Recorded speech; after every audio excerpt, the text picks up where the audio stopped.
এবার সংস্কার প্রশ্নে পিছপা হলে রাজনৈতিক স্থিতিশীলতা আসবে না। রিজওয়ানা হাসান।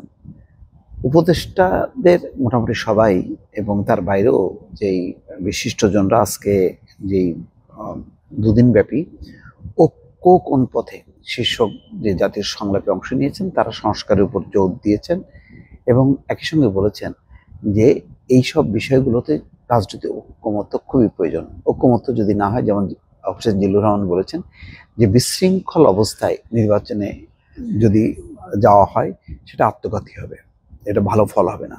তার মানে সমস্ত সংস্কার প্রস্তাবগুলো যা যা অর্জন সবগুলো বিফলে যাবে যদি বিশৃঙ্খল অবস্থায় নির্বাচনে যাওয়া হয়।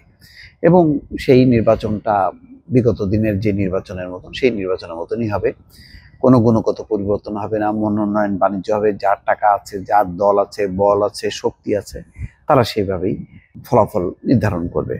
সুতরাং সকল ক্ষেত্রে যে রাজনৈতিক ঐক্যমত্য দরকার, যে সত্যিকার অর্থে একটা গণতান্ত্রিক নির্বাচন, সুষ্ঠু নির্বাচন, অবাধ নির্বাচন, এবং সবাই যাতে শক্তি এবং টাকার ঊর্ধ্বে উঠে, অর্থ শক্তি, পেশি শক্তির ঊর্ধ্বে উঠে যাতে একটা নির্বাচন হয়, তার উপরে কিন্তু জোর দিচ্ছেন। তো এই খবরে বলা হচ্ছে এবার সংস্কার প্রশ্নে পিছপা হলে দেশে রাজনৈতিক স্থিতিশীলতা আসবে না বলে মন্তব্য করেছেন পরিবেশ, বন ও জলবায়ু পরিবর্তন মন্ত্রণালয়ের উপদেষ্টা সৈয়দা রিজওয়ানা হাসান।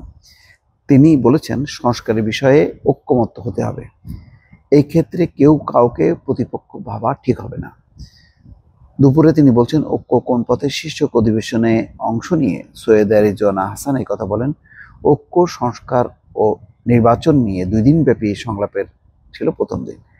রিজওয়ানা হাসান বলছেন, আমাদের মনে রাখতে হবে, আমরা যদি ছকে ফেলা রাজনীতিকে বদলানোর চেষ্টা করি, বৈষম্য ভাঙার কথা বলি, এই যাত্রা কোনোদিনও সহজ হবে না। অর্থাৎ ছকে ফেলা যদি রাজনীতিটাই করার চেষ্টা করি, যে রাজনীতি বিদ্যমান, তাহলে কোনো পরিবর্তন হবে না।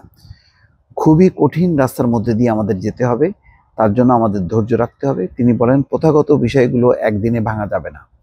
পরিবর্তনের দায়িত্ব শুধু সরকারের নয়, সবাইকে নিতে হবে। রাজনৈতিক নেতাদের ভূমিকাটা অনেক বড়। শুধু কাগজে কলমে সংস্কার করলে হবে না, এটা চর্চা করতে হবে যাতে মানুষ সুফল পায়। শেখ হাসিনার স্বৈরশাসনে যে অবসান ঘটবে তা 3-4 আগস্টের আগেও অনুমান করা যায়নি। এই কথা বলছেন, এটা সত্য। 3-4 তারিখেও কিন্তু বোঝা যায়নি যে শেখ হাসিনার এরকম পরিবর্তন হবে বা পতন ঘটবে। বিপ্লবের মাধ্যমে আসা অন্তর্বর্তী সরকার ম্যান্ডেট নিয়ে চিন্তিত নয় বলে উল্লেখ করেন তিনি। এটা খুবই গুরুত্বপূর্ণ কথা বলছেন তিনি। বিপ্লবের মাধ্যমে আসা অন্তর্বর্তী সরকার ম্যান্ডেট নিয়ে চিন্তিত নয়, এটা মন্তব্য হচ্ছে রিজওয়ানা হাসান। তার মানে তারা ম্যান্ডেট নিয়ে এসেছেন বিপ্লবের মধ্য দিয়ে, এটাই হয়তো বলার চেষ্টা করছেন। তিনি বলেন, এবার সংস্কার প্রশ্নে পিছপা হলে দেশে রাজনৈতিক স্থিতিশীলতা আসবে না। আবার সংস্কারে জনমতের প্রতিফলন ঘটাতে না পারলে রাজনৈতিক স্থিতিশীলতা অর্জন কঠিন হবে। উপদেষ্টা রিজওয়ানা হাসান বলেন, কেবল নেতৃত্ব পরিবর্তিত হয়ে গেলে সব পরিবর্তন হবে না, যতক্ষণ পর্যন্ত মানসিকতা পরিবর্তন হয়। বদিউল আলম মজুমদারও কিন্তু একই কথা বলছেন। তো সুতরাং আসলে রাজনীতিকদের মন মানসিকতা, দলের গণতন্ত্রায়ন খুব গুরুত্বপূর্ণ। এইসব হলেই প্রকৃত সংস্কারটা আসলে কাজে লাগবে, নতুবা কথার কথাই হবে, নির্বাচনটা প্রলম্বিত হবে এবং প্রলম্বিত নির্বাচনের পরে যেই নির্বাচনটা হবে সেই নির্বাচনের মধ্য দিয়ে আসলে প্রকৃত অর্জনটা, যে লক্ষ্যটা, সেটা সম্ভব হবে না। সুতরাং সব ক্ষেত্রে একটা রাজনৈতিক ঐক্যমতের মধ্য দিয়ে এগোতে হবে, সেই কথাটাই সৈয়দা রিজওয়ানা হাসান বলছেন। দর্শক ভালো থাকবেন, আল্লাহ হাফেজ।